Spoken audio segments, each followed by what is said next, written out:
Section 1. You will hear a woman phoning to inquire about exhibition information. First, you have some time to look at questions 1 to 4.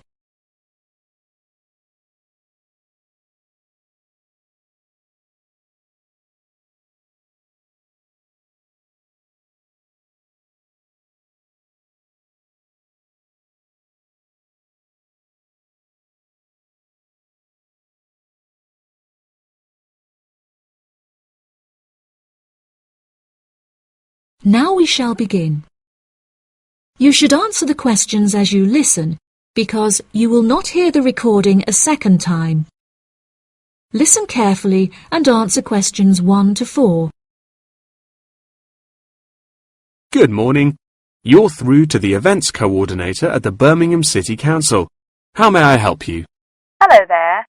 My husband and I are interested in purchasing tickets to the automobile exhibition, but I couldn't find many details about it on your website, and I was wondering whether you could provide me with some more information.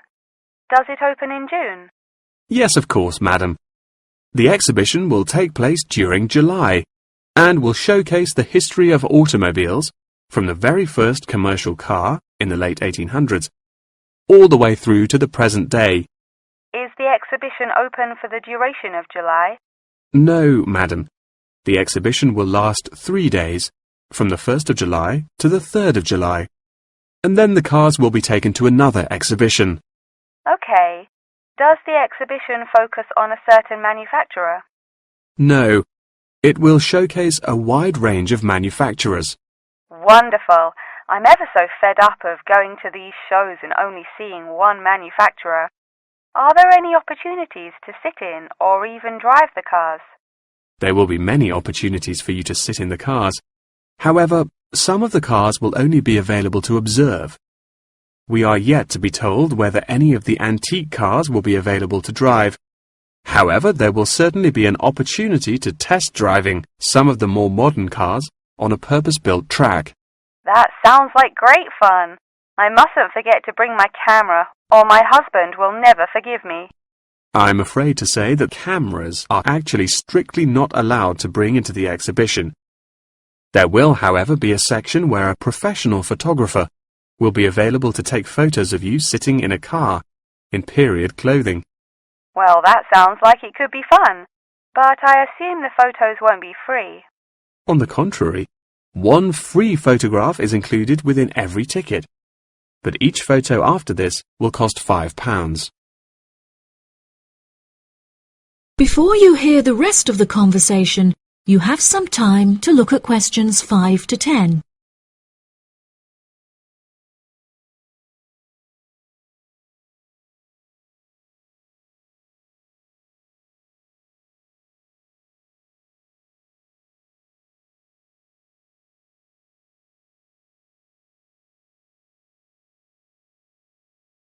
Now listen and answer questions 5 to 10.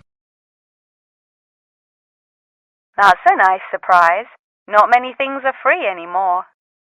I've been asking around about the ticket prices, but I haven't yet had a definite answer. Is it correct that the tickets are £100, whether you buy them now or on arrival? I'm afraid not. If you buy the ticket in advance, the price is £110, but it's £165 on the door. Oh, goodness. I suppose I'd best pay for them now then. Is it possible to buy tickets from you now over the phone? Yes, of course, madam. I'll transfer you to the box office manager, Mark Edgeworth. That's EDGEWORTH.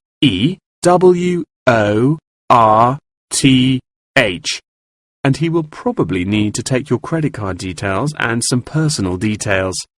Yes, that's fine. Before you transfer me, I just need to ask a few more questions. Will the exhibition be held in the Birmingham Exhibition Centre? I think that's where I went last time. No, madam. The Birmingham Exhibition Centre is currently undergoing some renovations, so this year all exhibitions will be held in the Summer Palace. Summer Palace? I'm not entirely sure where that is. Well, it's not too far from City Centre. Once you're in the centre, you should be able to find signs for the palace.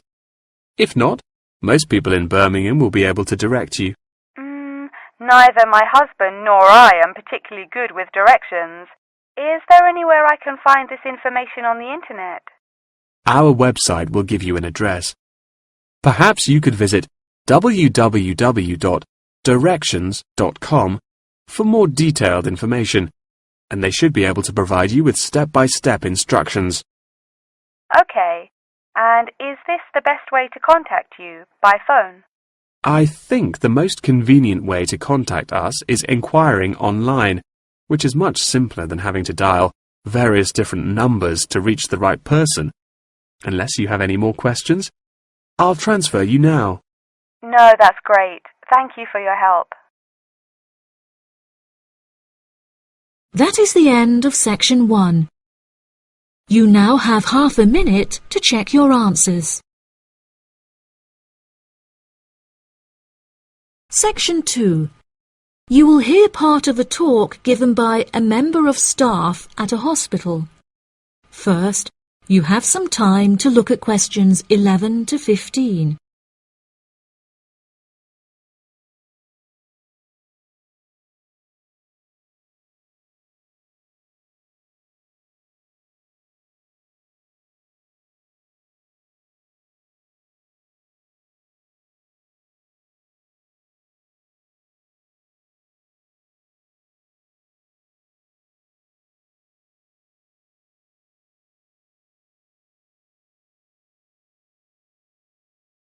Now listen carefully and answer questions 11 to 15.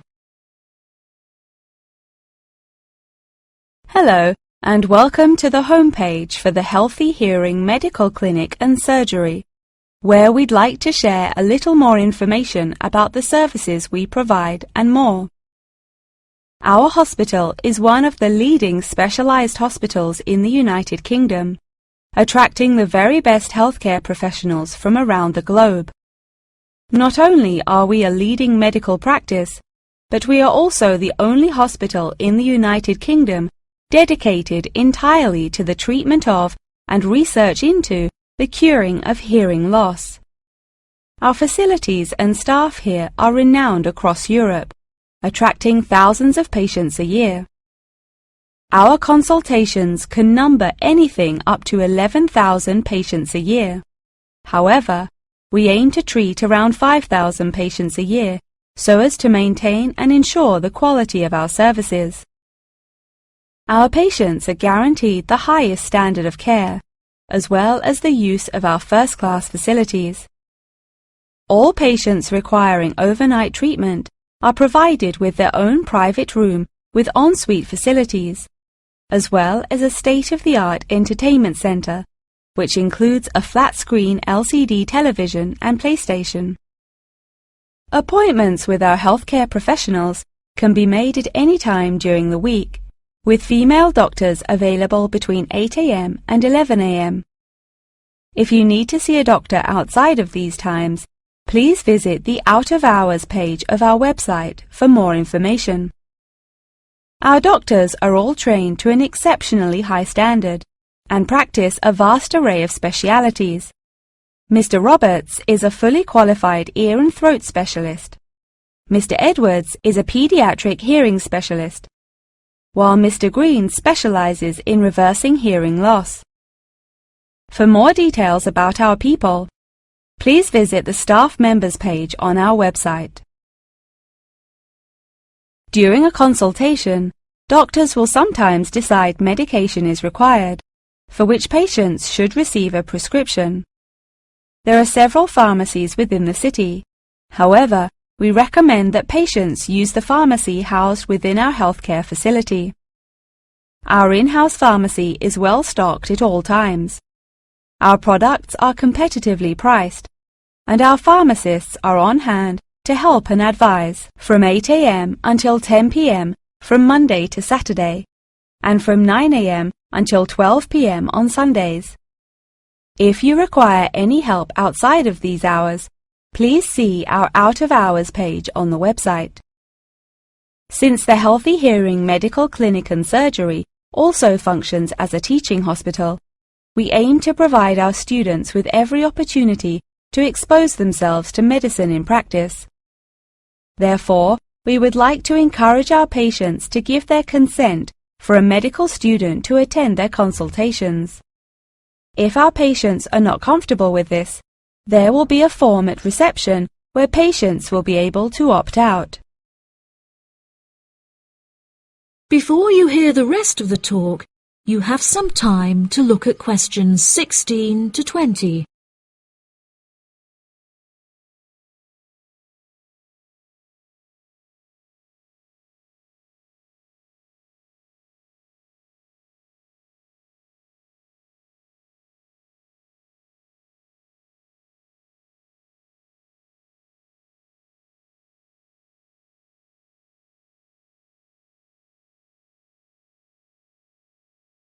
Now listen and answer questions 16 to 20. Now, please look at the map I've given you of the Healthy Hearing Medical Clinic and Surgery. For those not familiar with our practice, reception can be found through the main door at the end of the corridor. If your consultation is booked with Mr. Green, you need to go through the main door and turn right by the nurse's desk, and his office is at the end of the corridor on your left-hand side. If you need to alter any of your personal details, please visit our secretary at the Office for Medical Records, which you will find next to the therapy room. If you're awaiting surgery, please first check in with reception before taking the first door on the right after you enter the clinic. Finally, in the event that you feel disappointed with any of the services we have provided, or have any further questions, please locate our manager's office, which can be found near the Office for Medical Records and between two closets. If you have any more questions about the Healthy Hearing Medical Clinic and Surgery, please do not hesitate to contact us on 01 256 111 111. That is the end of section 2. You now have half a minute to check your answers. Section 3. You will hear Jim and Jane, two students, talking about their professor's lecture. First, you have some time to look at questions 21 to 25.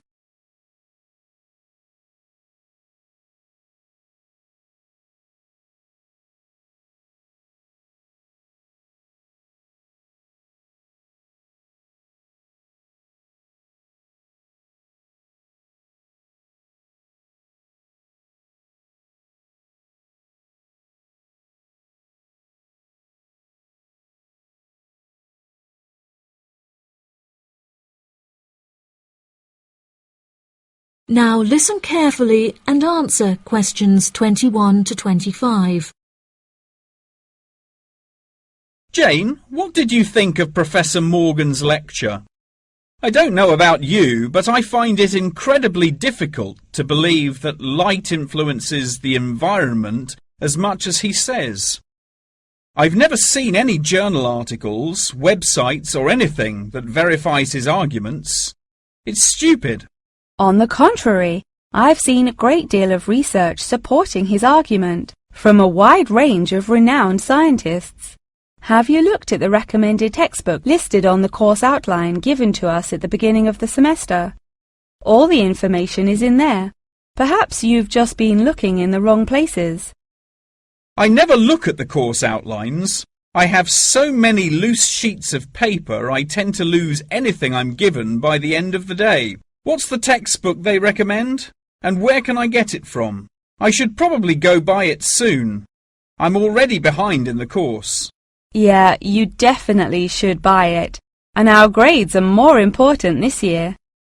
It's called The Influence of Light on the Environment. You should be able to find it in the bookshop on campus. If not, they'll order it within 2 weeks. In the meantime, you should read up on Ken Simpson's work. He argues that in order to protect natural habitats, governments should endeavour to turn off lights in cities at night. Well, that's controversial. I doubt any government would be willing to do that any time soon. I imagine roads would become quite dangerous without street lighting. For this issue, Dave Kepler suggests they could just replace the existing lights with more environmentally friendly bulbs. They could even install solar-powered lights. That way, roads will be more eco-friendly while maintaining safety. Although I guess they wouldn't be particularly effective in colder countries, especially during the winter. That's quite a good idea, actually. The price of solar power is supposed to be on par with electricity within the next few decades, and it was on the news this morning. I've also heard that, according to Sharon Gray, in countries with more sunlight, insect-eating animals tend to be smaller in size. Since there are fewer insects, and the remaining insects produced a smaller number of eggs. Yeah, I think I read somewhere that sunlight also has a negative effect on the quality of water, but I'm not sure I believe it. In many hot countries, particularly developing countries, there is a lot of water pollution caused by factories rather than sunlight. Nevertheless, Maria Jackson says that in direct sunlight, the surface of the water becomes more translucent. Therefore, it affects the amount of sunlight that aquatic insects can absorb.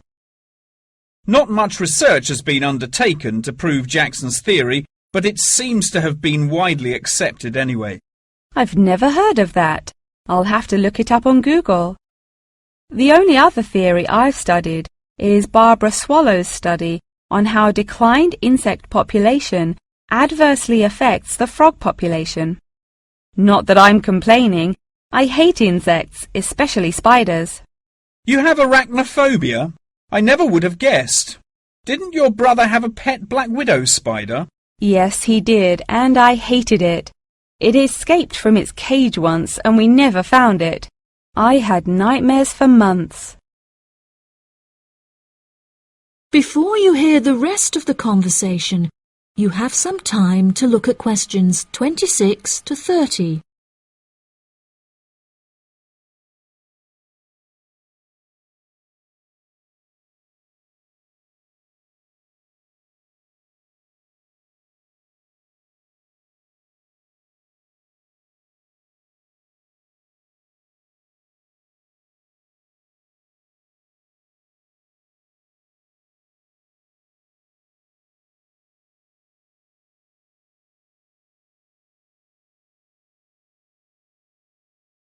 Now listen and answer questions 26 to 30. Okay, now I'm getting goosebumps. Let's change the subject. What's your stance on natural and artificial light? Honestly, I'm not sure it makes much difference which one you use. Species will die out either way. I think the real argument we should consider is global warming and protection or replacement of finite fuels. Solar power provides us with an incredible opportunity to replace electricity, and governments should definitely increase spending on research in this field. The theories discussed in our lectures, like Simpson's and Gray's, are so vague and lack proof, so I don't understand why we even study them. I see what you mean. I don't like learning unsupported theories for exams, and I'd rather spend my time learning something else. For example, I'd be much more interested in studying the animals in safari parks than researching migratory birds, particularly the effect of tourists on the quality of life of animals. As we know, every year thousands of visitors will drive in their own vehicles or ride in vehicles provided by the facility to observe freely roaming animals. Yeah, that would be really interesting.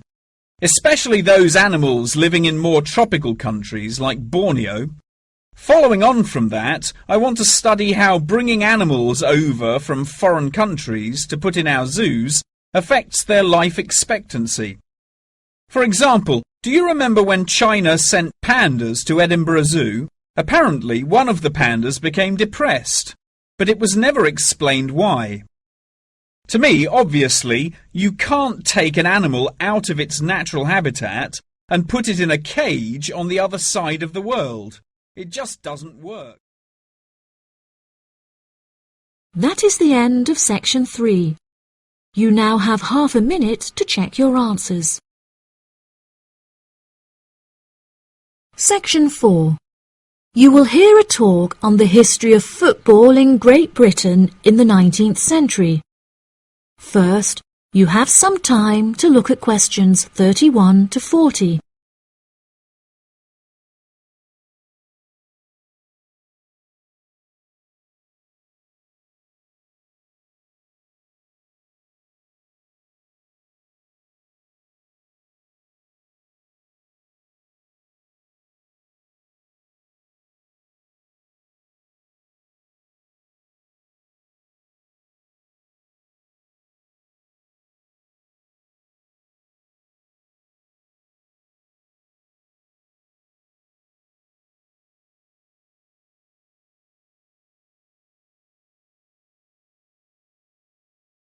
Now listen carefully and answer questions 31 to 40. Great Britain is often hailed as the home of football, with talented players travelling from far and wide to play for teams in the English Premier League, one of the most popular football leagues on the planet. Today we are going to take a look back to the 19th century Great Britain, in an attempt to trace the evolution of the beautiful game, as it is now known. Prior to the 19th century, the game featured a wide variety of local and regional adaptations, which were later smartened up and made more uniform to create our modern-day sports of association football, rugby football, and Ireland's Gaelic football. Even up to the mid-19th century, Shrovetide football, or mob football, was still widely practiced.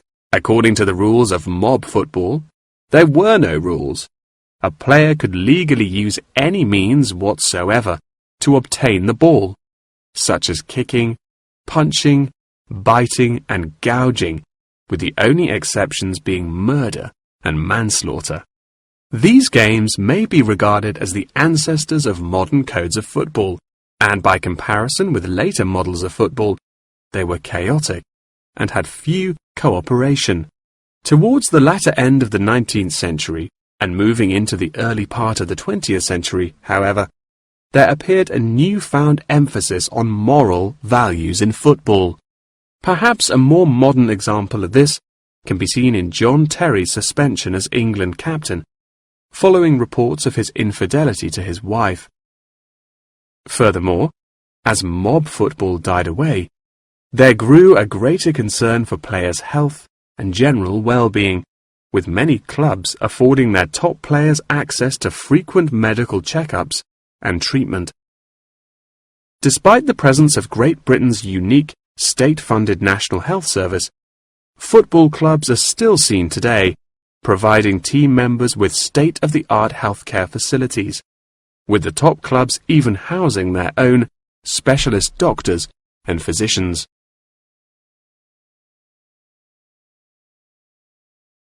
Today, football is a key feature of school children's day-to-day education, particularly for boys. With the help of football associations, all schools in the UK are boasting their own football teams. This mainly comes as a result of pressure put on schools and the government by concerned parents, who felt that football education taught their children valuable lessons and indeed vital life skills, such as teamwork and a drive to succeed. Nowadays, many of the UK's top football clubs provide training facilities and outreach programs in an attempt to educate the nation's aspiring youths. As I previously mentioned, it was only during the 19th century that football in its uniform concept truly began to emerge, with footballers previously playing according to their own versions of the rules. However, it was not until the early 20th century that different players actually began to play according to these standardized rules. Prior to the 19th century, football was played by all the major English public schools, including the likes of Eton College, Winchester College, and Harrow. In 1848, there was a meeting at Cambridge University in an attempt to lay down the laws of football. Present at the meeting were representatives of each of these major public schools, whom each brought a copy of the rules enforced by their own individual school's rules of football.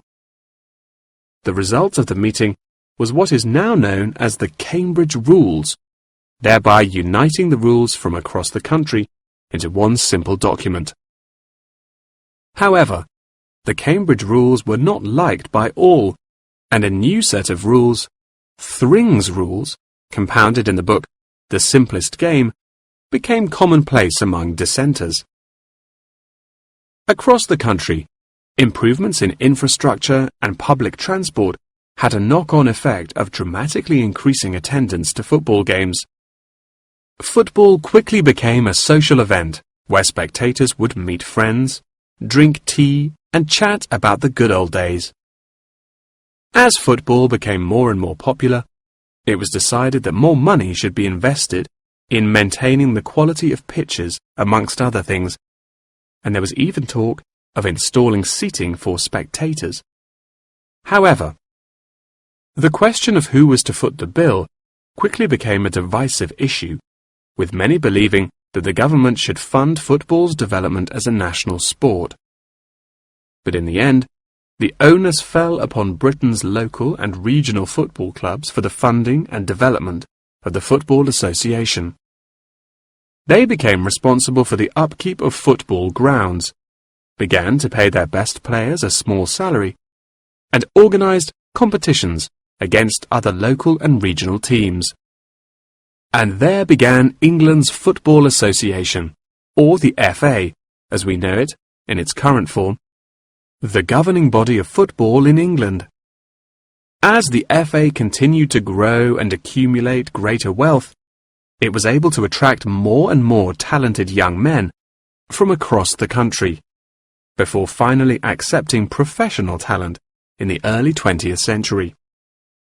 Today, football is played at a professional level all over the world.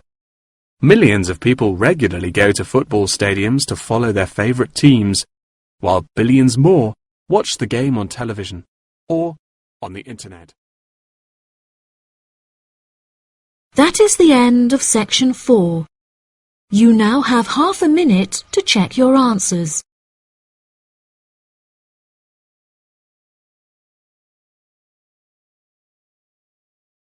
That is the end of the listening test.